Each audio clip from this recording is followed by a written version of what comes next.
सुनेत्रा पवारांचा चक्रव्यूहात प्रवेश, तटकरे पटेलांची आखणीच तशी. आता सुनेत्रा पवार मालकीन नाही, पवारांनाच नाही तर फडणवीसांनीही ओळखलंय. पक्षांतर्गत शत्रू सुनेत्रा पवारांनी ओळखले. खेळ संपवायला गेल्या तर खेळच उलटला. 2014 पासूनच घटना बदलायला सुरुवात. तेव्हाच 2023ला पक्षफुटी शक्य. नेमकं घडलंय काय?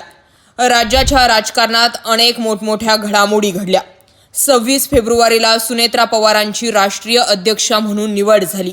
16 फेब्रुवारीला सुनील तटकरे आणि प्रफुल्ल पटेल यांचं निवडणूक आयोगाला पत्र गेलं. राष्ट्रीय अध्यक्ष नसतील तर त्यांचे अधिकार कार्याध्यक्षांकडे असावे अशा स्वरूपाचं ते पत्र होतं. आणि त्याच पत्रानंतर राष्ट्रीय कार्यकारिणीची बैठक बोलावून सुनेत्रा पवार राष्ट्रीय अध्यक्षा झाल्या. आता इथेच खरा खेळ सुरू झाला. सुनेत्रा पवारांनी 10 मार्चला निवडणूक आयोगाला एक पत्र लिहिलं.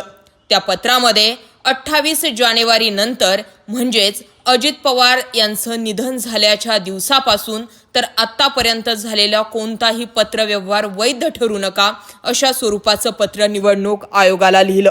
याचाच अर्थ पटेल आणि तटकरे यांनी केलेले पत्रव्यवहार सुद्धा वैध ठरवता येत नाही. मग जर पटेल आणि तटकरे यांच्याकडील जबाबदारी किंवा त्यांनी पक्षावर ताबा मिळवण्याचा केलेला प्रयत्न हात जर काढून घ्यायचा असेल तर मग सुनेत्रा पवारांची राष्ट्रीय अध्यक्षाची निवड सुद्धा गोत्यात आली आहे.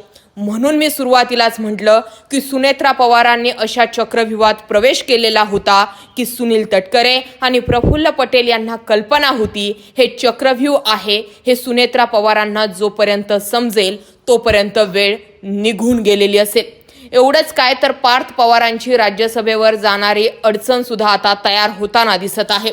आणि त्यामुळेच कालच्या सुनेत्रा पवारांच्या दिल्ली दौऱ्याला महत्त्व प्राप्त झालं. सुनेत्रा पवारांना पत्रकारांनी विचारलं, प्रफुल्ल पटेल आणि सुनील तटकरे कुठे आहेत? त्यावरती पटेल कुठे आहेत हे तुम्हालाच माहिती असं सुनेत्रा पवारांनी उत्तर दिलं. त्यानंतर प्रफुल्ल पटेलांच्या निवासस्थानी 1 तासभर प्रफुल्ल पटेल आणि सुनेत्रा पवार सोबत पार्थ पवार यांची चर्चा झाल्याची ही माहिती फुटली. आता या सगळ्या गोष्टींमध्ये सुनेत्रा पवारांभोवती जे चक्रव्यूह आखलं गेलंय, जर त्या चक्रव्यूहातून बाहेर पडायचं असेल तर सुनील तटकरे आणि प्रफुल्ल पटेल यांच्या पदाचं काहीतरी करावं लागणार आहे. एक तर राष्ट्रीय कार्याध्यक्ष म्हणून आणखी कुणाची तरी निवड करावी लागणार. पुन्हा नव्यानं निवडणूक आयोगासोबत पत्र व्यवहार करावा लागणार आणि पुन्हा सुनेत्रा पवारांची राष्ट्रीय अध्यक्षा म्हणून निवड करावी लागणार. किंवा मग आता या सगळ्या विषयांमध्ये शरद पवारांना इन्व्हॉल्व करून घ्यावं लागणार. लक्षात घ्या, कालच विकास लवांडे यांनी केलेल्या आरोपांनुसार, राष्ट्रवादीचे प्रवक्ते लवांडे यांनी केलेल्या आरोपांनुसार 2014 नंतरच पटेल यांनी राष्ट्रवादीच्या घटनेत हळूहळू करून बदल करायला सुरुवात केली होती. कारण राष्ट्रीय कार्याध्यक्ष म्हणून शरद पवारांनंतर प्रफुल्ल पटेलांचं स्थान होतं आणि म्हणून त्याच अधिकारांचा वापर करून हळूहळू निवडणूक आयोगाला पत्र लिहून राष्ट्रवादीच्या घटनेत बदल झाले आणि तेव्हाच 2023ला अजित पवारांचा पक्षफुटीचा प्रयोग यशस्वी ठरला. सुप्रीम कोर्टात राष्ट्रवादी ओरिजिनल कुणाची या सगळ्या गोष्टींवरून वादावादी म्हणजे राष्ट्रवादीचं संविधान आहे. मात्र याच संविधानाच्या मुद्द्यात आत्तापर्यंत ज्या पद्धतीने पक्षफुटी अजित पवारांची घडली होती त्यानंतर सुप्रीम कोर्टालाच अजून कळालेलं नाहीये की ओरिजिनल पक्ष कुणाचा, घटना वैध कुणाची, कोण खरं आणि कोण खोटं. एवढ्या मोठ्या कायद्याच्या कचाट्यामध्ये राष्ट्रवादी पक्ष हा अडकलाय. आता त्याच पद्धतीची पुनरावृत्ती सुनेत्रा पवार यांच्यासोबत होऊ शकतं.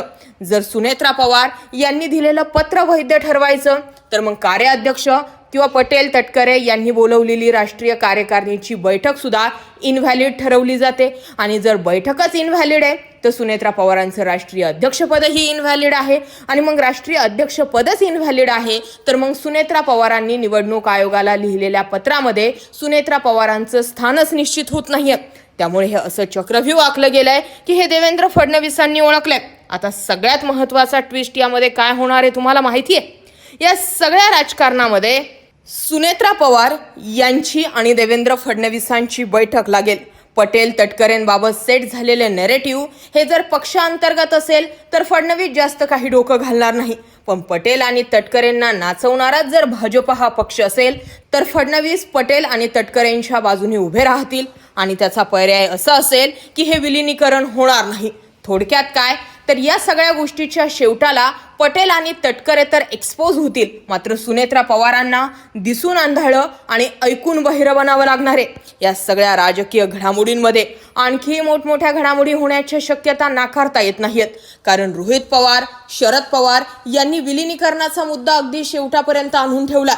सुनील तटकरे यांनी विलिनीकरणाची माहिती आपल्याला आधीच होती हे सांगून आता स्वतःलाच खोटं ठरवलं. आणि या सगळ्या घडामोडींमध्ये पटेलांचाही अनेक मनसुंब्यावरती पाणी फिरताना दिसतंय. या सगळ्या घडामोडीत आता सुनेत्रा पवारांनी चक्रव्यूहात प्रवेश तर केलाय, मात्र बाहेर कसं पडायचं हे विचारण्यासाठी एकतर त्यांना पवारांकडे जाणं, फडणवीसांकडे जाणे किंवा मग दिल्लीच्या हायकमांड सोबत बोलणं. या सगळ्या घडामोडींमध्ये तुम्हाला काय वाटतंय? जे अजित पवारांना कळायला किंवा समजायला इतकी वर्ष लागली ती सुनेत्रा पवारांनी 2 महिन्यातच ओळखलं होतं, मात्र जेव्हा ओळखलं तेव्हा वेळ निघून गेली होती का? कमेंट करा. मुद्दा आणि विषय आवडला असेल तर जास्तीत जास्त लोकांपर्यंत जरूर शेअर करा. जय महाराष्ट्र.